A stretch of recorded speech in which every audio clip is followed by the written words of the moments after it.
Galaxies contain different solar systems. The biggest galaxy contains around 10 trillion stars, and the smallest galaxy contains around 10 million stars. We are talking about the greatness of God, and this is what some scientists want us to believe just came out just by chance. No.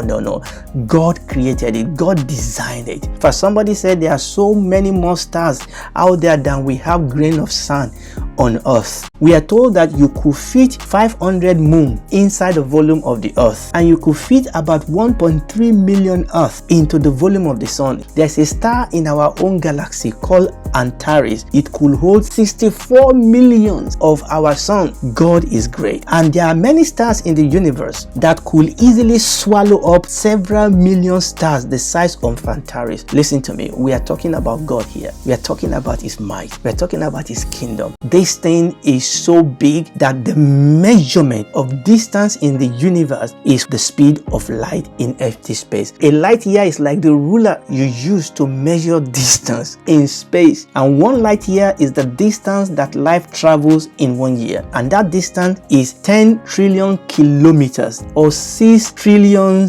miles. Our galaxy, the Milky Way, is 100,000 light years across. We are talking about God. The earth in which we are in is actually moving in 3 different directions at the same time. It's spinning on its own axis at this stupendous speed, 1,000 miles per hour. But at the same time, the earth takes 1 year to orbit the sun at the speed of 67,000 miles per hour. Each year, we travel almost 21 billion miles across empty space. The heaven proclaim His glory.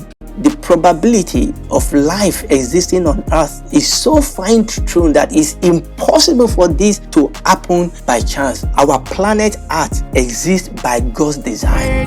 God heals the brokenhearted. He binds up their wounds. He counts the number of the stars. He calls them by name. Great is our Lord, and mighty in power. His understanding is infinite. And this is the God that I'm bringing to you tonight.